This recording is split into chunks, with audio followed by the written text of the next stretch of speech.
Baik, selamat siang Ibu dosen dan teman-teman sekalian yang menyaksikan video presentasi ini. Perkenalkan kami dari kelompok 1 yang akan mempresentasikan materi mengenai analisis laporan keuangan pada mata kuliah manajemen keuangan. Tapi sebelum itu, izinkan kami untuk memperkenalkan diri kami terlebih dahulu atau izinkan saya untuk memperkenalkan diri dan rekan-rekan kalian. Baik, yang pertama yaitu ada Gita Julianti dengan 2507521402. Lalu yang kedua yaitu ada Madidina Ayu Triasiti dengan NIM 2507521404. Lalu yang ketiga yaitu ada Igusti Ayu Putri Eka Pratiwi dengan NIM 2507521187. Lalu yang ketiga yang keempat yaitu ada Gede Pradana Andi Putra dengan 507521324. Lalu dengan saya sendiri dengan nama Nilu Cahya Dewi dengan NIM 2507521391. Nah, pada kesempatan kali ini kami akan membahas mengenai analisis laporan keuangan, laporan pokok keuangan, serta berbagai jenis rasio keuangan yang digunakan untuk menilai kinerja dari sebuah perusahaan. Baik, sebelum masuk ke pembahasan yang lebih mendalam, terlebih dahulu kita akan memulai membahas bagian dari pendahuluan. Nah, pada dasarnya, setiap perusahaan akan menyusun laporan keuangan sebagai bentuk pertanggungjawaban atas kegiatan bisnis yang telah dilakukan dalam suatu periode tertentu. Laporan keuangan tersebut berisi berbagai informasi mengenai kondisi keuangan sebuah perusahaan, seperti jumlah aset yang dimiliki, kewajiban yang harus dibayar, modal yang dimiliki sebuah perusahaan tersebut, serta hasil kegiatan operasional yang menghasilkan laba ataupun kerugian. Nah, namun demikian, laporan keuangan yang disajikan dalam bentuk angka-angka tersebut belum tentu langsung memberikan sebuah makna yang jelas bagi para penggunanya jika tidak dilakukan analisis lebih lanjut. Nah, oleh karena itu diperlukan suatu proses yang disebut analisis laporan keuangan. Nah, analisis laporan keuangan merupakan kegiatan untuk mempelajari, menilai, serta menginterpretasikan data yang terdapat dalam laporan keuangan sehingga dapat memberikan gambaran yang lebih jelas mengenai kondisi dan kinerja keuangan dari sebuah perusahaan. Nah, melalui proses analisis ini, informasi keuangan yang awalnya berupa angka dapat diubah menjadi informasi yang bermakna dan dapat digunakan sebagai dasar dalam pengambilan sebuah keputusan.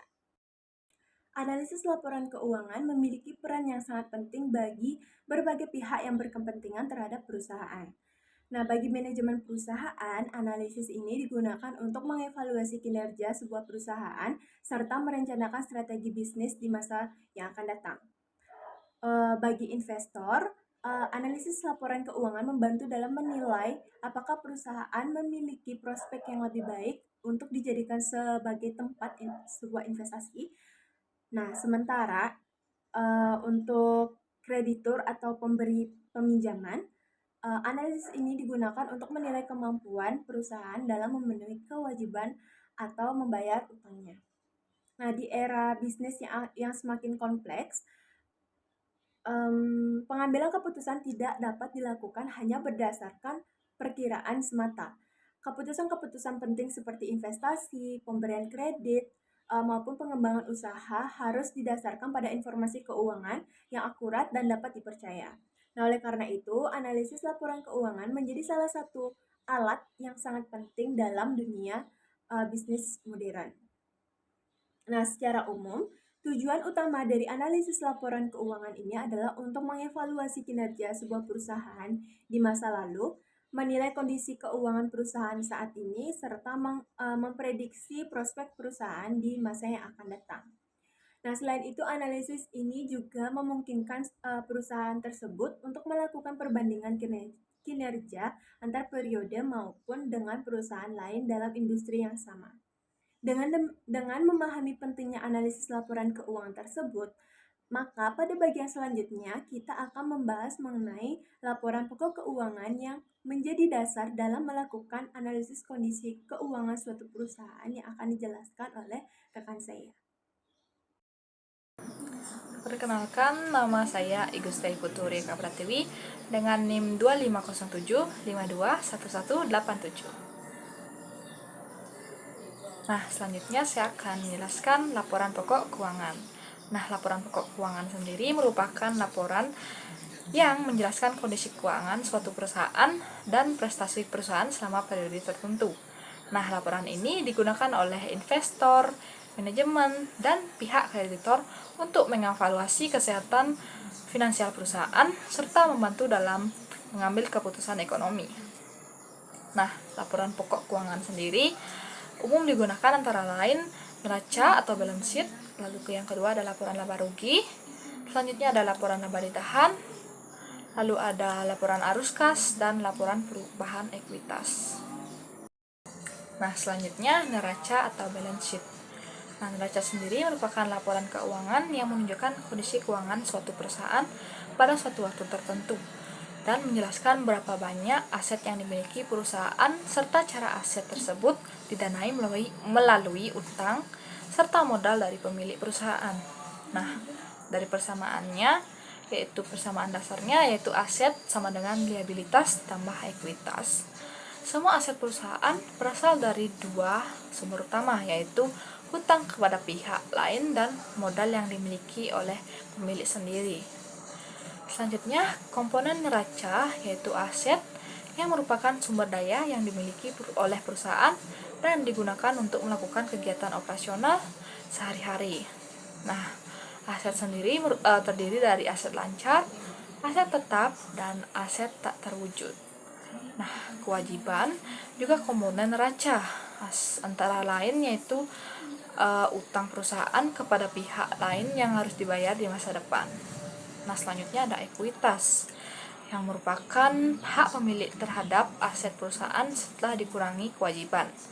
Nah, komponennya yaitu modal saham dan laba ditahan. Rumus dari ekuitas sendiri yaitu ekuitas sama dengan total aset dikurangi total kewajiban.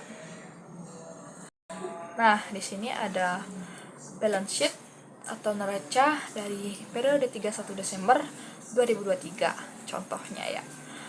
Yang ada aset terdiri dari aset lancar yaitu kas, piutang, dan persediaan dengan total 100.000.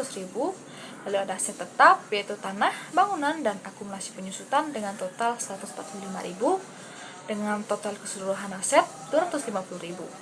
Selanjutnya ada liabilitas dan ekuitas. Nah, di mana liabilitas itu utang usaha, utang bank, dan utang lain-lain terdiri dari 45.000. Lalu selanjutnya ada ekuitas yaitu modal saham dan laba ditahan dengan jumlah 205.000. Total liabilitas dan ekuitas yaitu 250.000.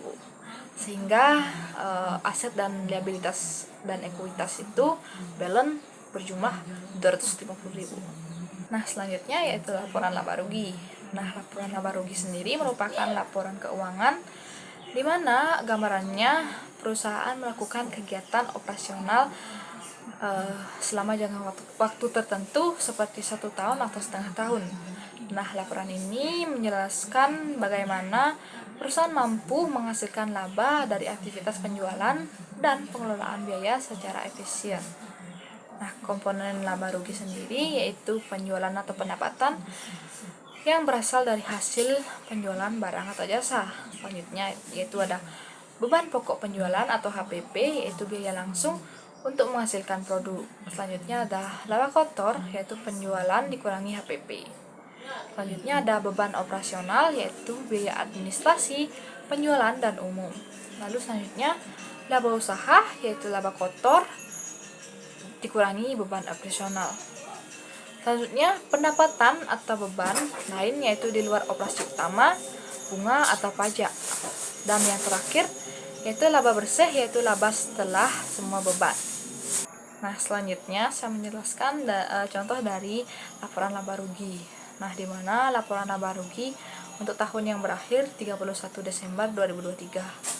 Nah, penjualan bersihnya berjumlah 300.000, Lalu beban pokok penjualan 150.000, jadi laba kotornya yaitu 120.000. Selanjutnya beban operasional yaitu beban gaji, beban sewa, beban administrasi, dan beban penyusutan dengan total semuanya yaitu beban operasionalnya 40.000 dengan laba usaha 50.000. Selanjutnya pendapatan dan beban lain-lain yaitu pendapatan bunga 3.000, beban bunga 8.000, dan laba penjualan aset 5.000. Total dari lain-lain bersih yaitu 0. Nah, selanjutnya laba sebelum pajak yaitu 80.000 dengan pajak penghasilan yaitu 35.000. Jadi total laba bersih yaitu 45.000. Nah, selanjutnya yaitu laporan laba ditahan. Nah, laporan laba ditahan sendiri merupakan gambaran di mana perubahan akumulasi laba yang tidak dibagikan sebagai dividen kepada pemegang saham. Nah, ini merupakan bagian dari ekuitas yang berasal dari operasi perusahaan. Nah, persamaannya yaitu saldo awal laba ditahan ditambah laba bersih tahun berjalan dikurangi dividen yang dibagikan, sama dengan saldo akhir laba ditahan. Nah, selanjutnya saya akan menjelaskan laporan laba ditahan dengan tahun yang berakhir 31 Desember 2023. Laba ditahan 1 Januari 2023 dengan jumlah 40.000, tambah laba bersih tahun 2023 45.000. Dikurangi dengan dividen 30.000 dengan total akhir laba ditahan 31 Desember 2023 dengan jumlah Rp55.000. Selanjutnya kita akan membahas Selanjutnya, di sini saya akan membahas mengenai laporan arus kas. Nah, laporan arus kas merupakan salah satu laporan keuangan yang menunjukkan aliran kas masuk dan kas keluar perusahaan selama suatu periode tertentu. Melalui laporan ini, perusahaan dapat mengetahui dari mana kas diperoleh serta bagaimana kas tersebut digunakan dalam kegiatan operasional maupun kegiatan lainnya. Laporan arus kas memiliki peranan yang sangat penting karena kas merupakan salah satu aset yang paling liquid dalam sebuah perusahaan. Dengan adanya laporan arus kas, manajemen maupun pihak eksternal dapat menilai apakah perusahaan memiliki kemampuan yang cukup untuk memenuhi kewajiban keuangannya, membiayai operasional perusahaan, serta melakukan investasi di masa depan. Nah, secara umum, laporan arus kas memiliki beberapa tujuan utama. Yang pertama, yaitu untuk mengetahui sumber dan penggunaan kas perusahaan selama periode tertentu. Yang kedua, yaitu untuk menilai kemampuan perusahaan dalam membayar kewajiban jangka pendek maupun jangka panjang. Dan yang ketiga, laporan arus kas juga dapat membantu manajemen dalam mengambil keputusan keuangan yang lebih tepat. Nah, dalam penyusunannya, laporan arus kas dibagi menjadi 3 komponen utama, yaitu aktivitas operasi, aktivitas investasi, dan aktivitas pendanaan. Yang komponen yang pertama yaitu adalah aktivitas operasi. Aktivitas operasi adalah aktivitas yang berkaitan dengan kegiatan utama sebuah perusahaan dalam menghasilkan pendapatannya. Contohnya adalah penerimaan kas dari penjualan barang atau jasa, pembayaran gaji karyawan, pembayaran biaya operasional, serta pembayaran kepada pemasok. Lalu yang kedua, yaitu komponen aktivitas investasi, yaitu aktivitas yang berkaitan dengan pembelian atau penjualan aset jangka panjang. Contohnya adalah penerimaan kas, penerimaan pembelian mesin, peralatan, tanah, maupun penjualan aset yang dimiliki sebuah perusahaan. Lalu yang ketiga yaitu adalah komponen aktivitas pendanaan, yaitu aktivitas yang berkaitan dengan sumber pendanaan sebuah perusahaan. Contohnya adalah penerimaan kas dari pinjaman, penerbitan saham, serta pembayaran dividen kepada pemegang saham. Nah, dengan adanya laporan arus kas, perusahaan dapat memperoleh gambaran yang lebih jelas mengenai kondisi keuangan dan kemampuan perusahaan dalam mengelola kasnya. Oleh karena itu, laporan arus kas menjadi salah satu laporan keuangan yang sangat penting dalam menilai kesehatan keuangan suatu perusahaan. Selanjutnya akan dijelaskan oleh teman saya. Halo semuanya, perkenalkan nama saya Madidina Ayu Triastiti, bisa dipanggil Dina, dengan NIM 250752154. Jadi saat ini saya akan membawakan materi mengenai laporan perubahan ekuitas, ada rasio likuiditas dan juga rasio manajemen aktiva. Yang pertama yaitu laporan perubahan ekuitas. Laporan perubahan ekuitas adalah laporan yang menunjukkan perubahan modal pemilik perusahaan selama satu periode akuntansi. Perubahan ini bisa terjadi karena penambahan modal, laba yang diperoleh perusahaan, atau pembagian dividen kepada pemilik. Nah, pada tabel yang sudah saya cantumkan pada PPT ini adalah laporan perubahan ekuitas PT Maju Jaya untuk tahun berakhir 31 Desember 2023. Nah, di sini dapat dilihat bahwa saldo ada saldo awal pada tanggal 1 Januari itu masuk modal saham sebesar 130.000. Sebentar. 130.000. Laba ditahannya 40.000 dan total ekuitasnya 170.000. Nah, ada penambahan ekuitas sebesar penerbitan saham baru sebesar 20.000 dan laba bersihnya 45.000. Lalu ada pengurangan, yaitu dividen dibagikan kepada pemegang saham sebesar 30.000. Jadi saldo ekuitas pada tanggal 31 Desember menjadi 205.000. Artinya selama tahun 2023 ini ekuitas perusahaan meningkat karena adanya laba dan tambahan modal dari penerbitan saham. Nah, selanjutnya ada rasio likuiditas. Rasio likuiditas ini digunakan untuk mengukur kemampuan perusahaan dalam memenuhi kewajiban jangka pendek atau utang yang segera jatuh tempo. Nah, jadi ini menjawab pertanyaan apakah perusahaan mampu membayar utang yang segera jatuh tempo. Nah, yang pertama ada current ratio, yaitu dihitung dengan membagi aset lancar dengan utang lancar. Contohnya, jika aset lancarnya 100.000 dan utang lancar 40.000, maka current ratio-nya adalah 2,5 kali. Artinya perusahaan memiliki aset lancar 2,5 kali lebih besar dari kewajiban jangka pendeknya. Lalu yang kedua ada quick ratio.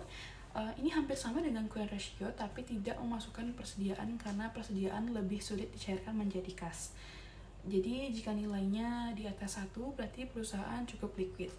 Lalu yang ketiga ada cash ratio. Ini hanya menggunakan kas atau yang setara kas untuk membayar utang lancar. Jadi semakin tinggi rasio ini, semakin kuat kemampuan perusahaan membayar kewajiban langsung dengan kas. Nah, yang terakhir ada net working capital, yaitu dihitung dari aset lancar dikurangi utang lancar. Nah, jadi jika hasilnya positif berarti kondisi keuangan relatif aman, sedangkan jika negatif berarti beresiko.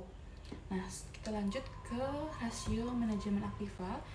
Jadi rasio manajemen aktiva ini mengukur seberapa efisien perusahaan menggunakan asetnya untuk menghasilkan penjualan. Jadi semakin tinggi perputaran, semakin efisien penggunaan aset.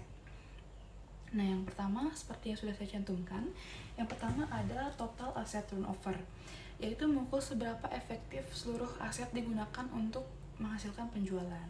Contohnya, jika penjualan adalah 300.000 dan total aset 250.000, maka perputarannya sebesar 1,2 kali. Jadi setiap satu rupiah aset menghasilkan 1,2 rupiah penjualan.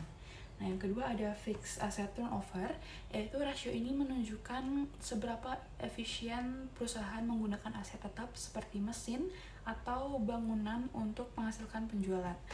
Nah, yang ketiga ada inventory turnover, yaitu mengukur seberapa sering persediaan berputar atau terjual dalam suatu periode. Jadi semakin tinggi berarti persediaan semakin cepat terjual. Kemudian yang keempat ada day sales inventory, yaitu menghitung rata-rata berapa hari barang disimpan sebelum terjual. Yang kelima ada receivable turnover, yaitu mengukur seberapa cepat perusahaan menagih piutang dari pelanggan. Nah, yang terakhir ada day sales outstanding, yaitu menunjukkan rata-rata waktu yang dibutuhkan untuk menagih piutang. Nah, sudah. Jadi manajemen rasio aktiva membantu menilai apakah perusahaan sudah menggunakan asetnya secara efisien untuk menghasilkan penjualan. Terima kasih. Om Swastiastu, perkenalkan nama saya Gede Pranandi Putra. Hari ini saya akan menjelaskan bagian rasio manajemen utang, rasio profitabilitas, dan rasio nilai pasar. Oke, yang pertama itu ada rasio manajemen utang. Rasio manajemen utang digunakan untuk mengukur seberapa besar perusahaan menggunakan utang dalam pembiayaan asetnya, serta kemampuan perusahaan memenuhi kewajiban jangka panjang. Contoh rasio yaitu ada debt to asset ratio, total utang atau total aset, debt to equity ratio yaitu total utang atau total ekuitas. Yang terakhir itu ada times interest earn yaitu EBIT atau beban bunga.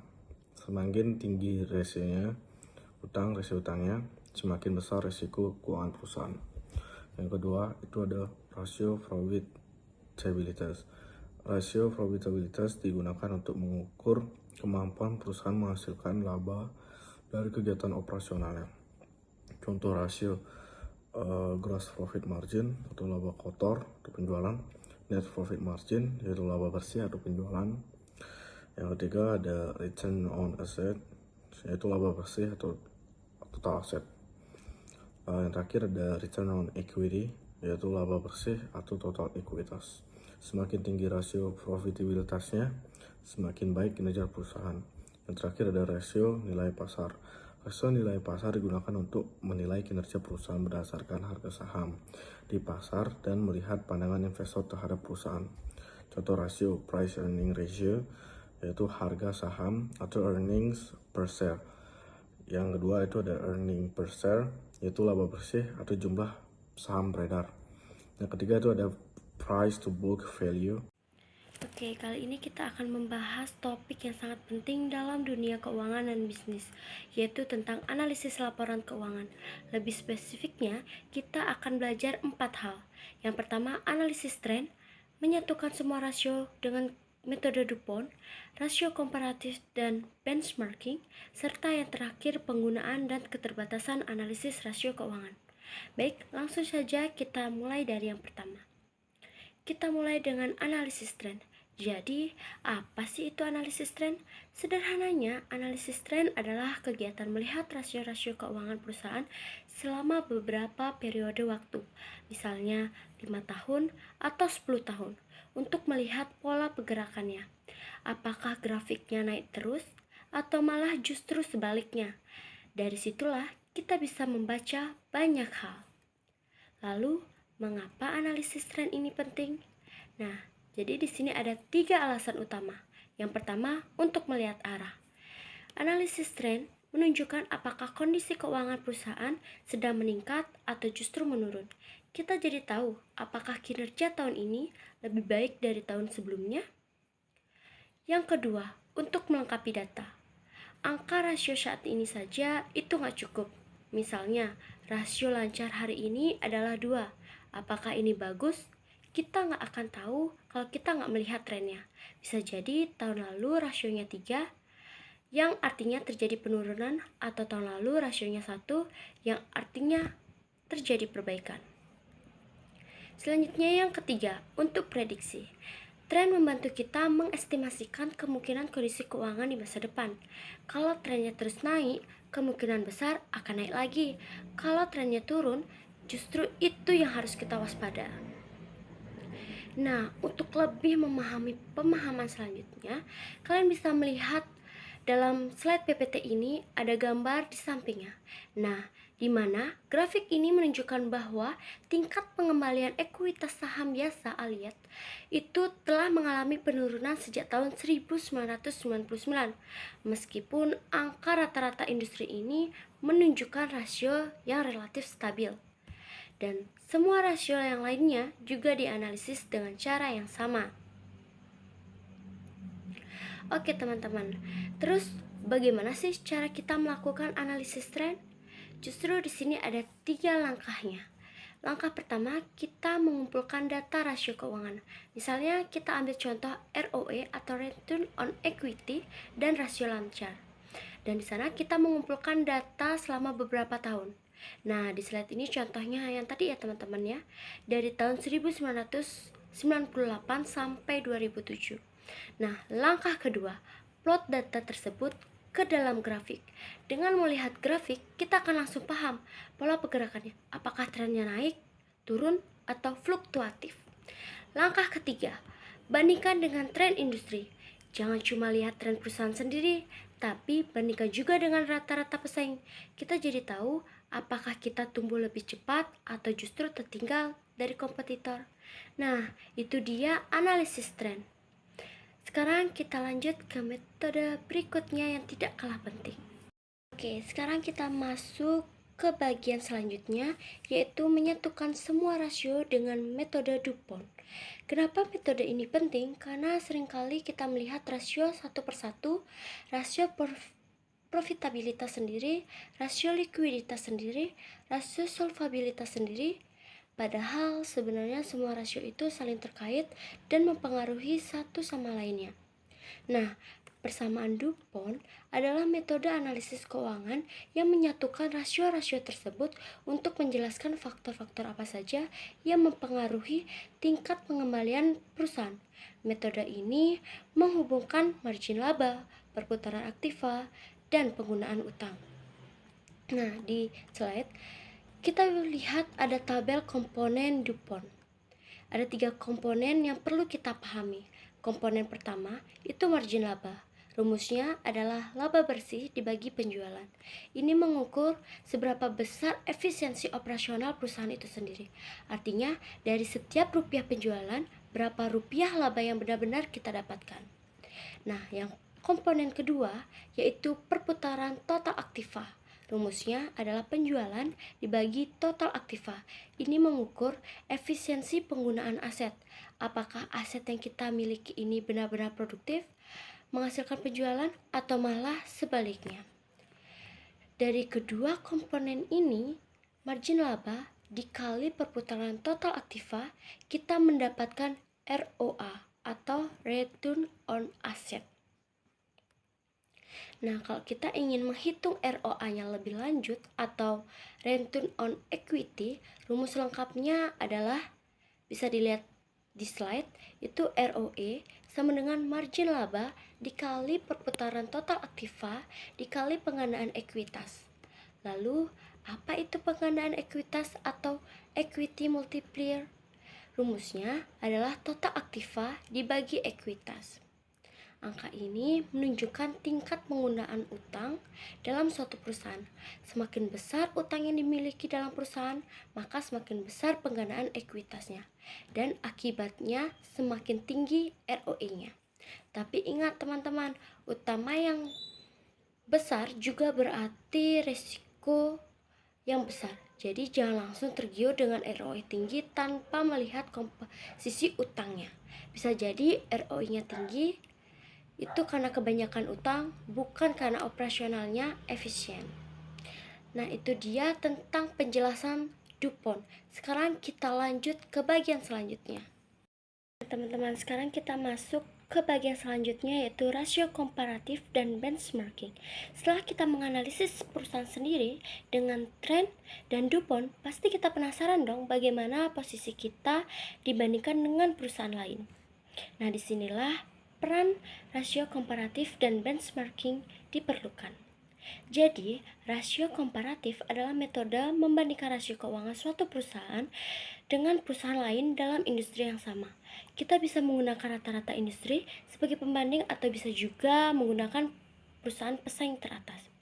Tujuannya sederhana, untuk mengevaluasi kinerja relatif kita di tengah kompetitor.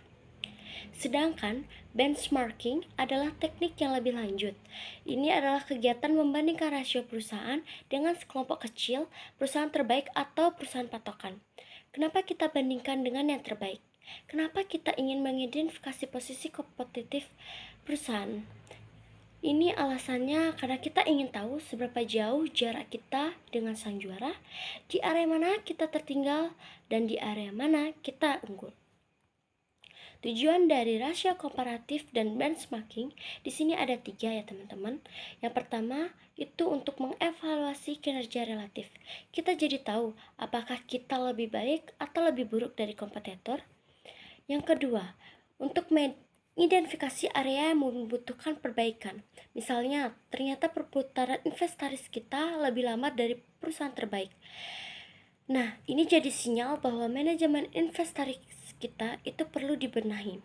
Yang ketiga, hasil analisis ini menjadi dasar bagi manajemen dalam menyusun strategi peningkatan kinerja. Manajemen bisa merumuskan langkah-langkah konkret untuk menutup celah antara kita dengan perusahaan terbaik. Oke, itu aja tadi penjelasan mengenai tentang rasio kompetitif. Selanjutnya kita akan memasuki slide selanjutnya, yaitu penggunaan dan keterbatasan analisis rasio keuangan.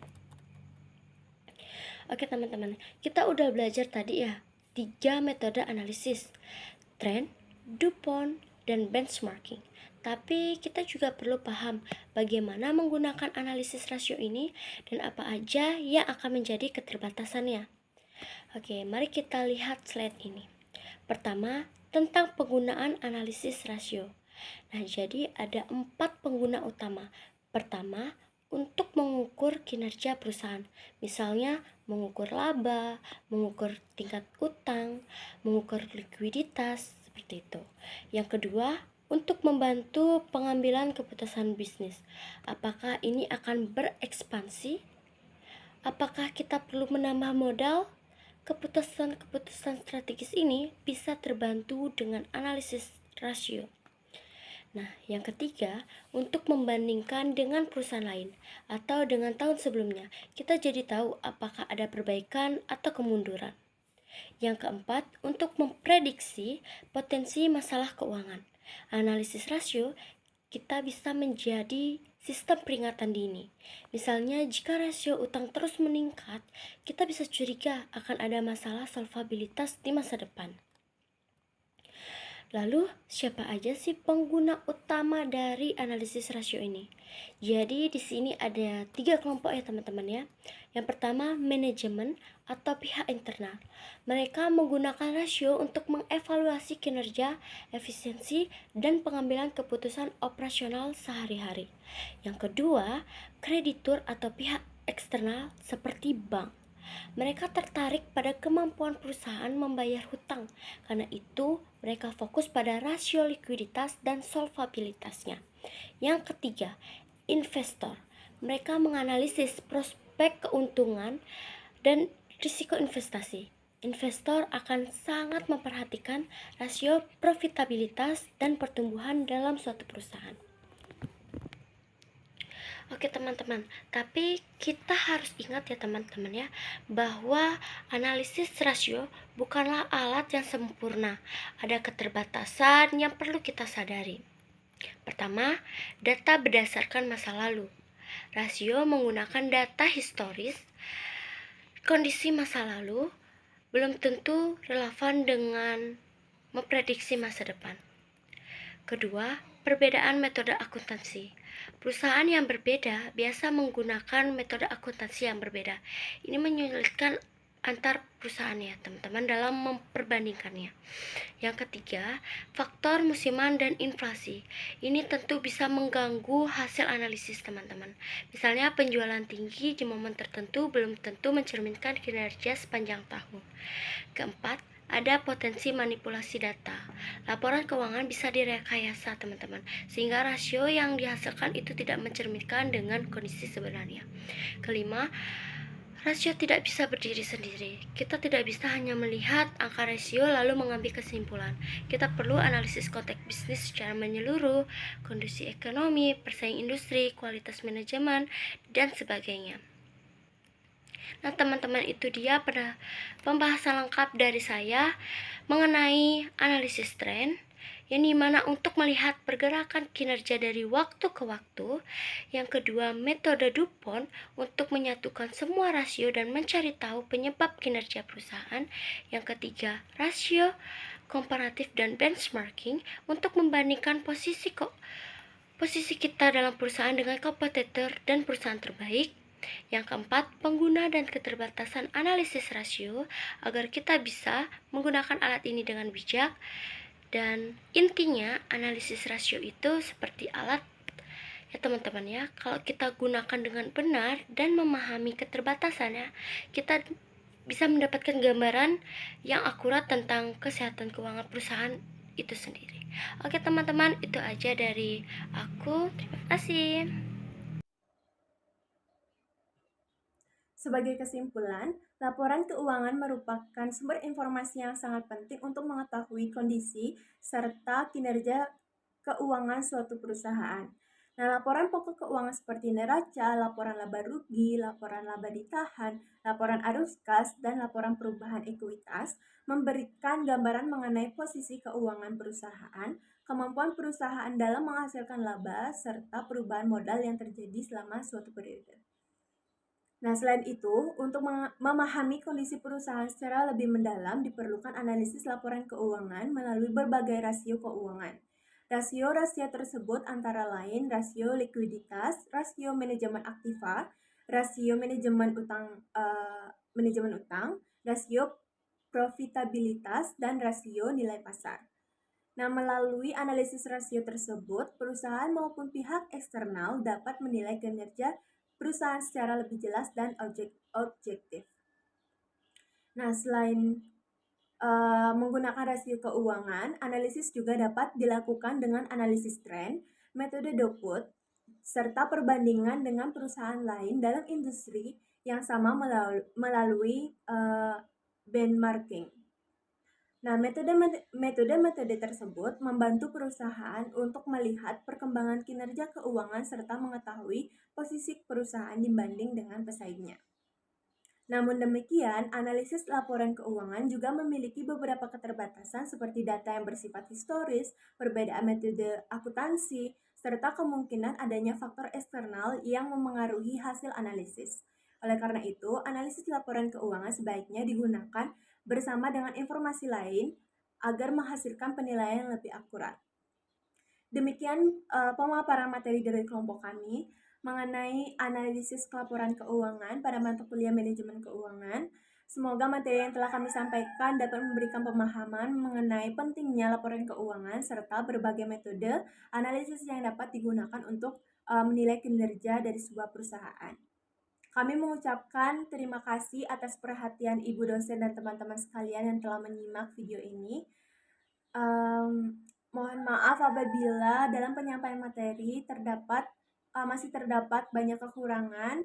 Akhir kata saya ucapkan terima kasih dan selamat siang.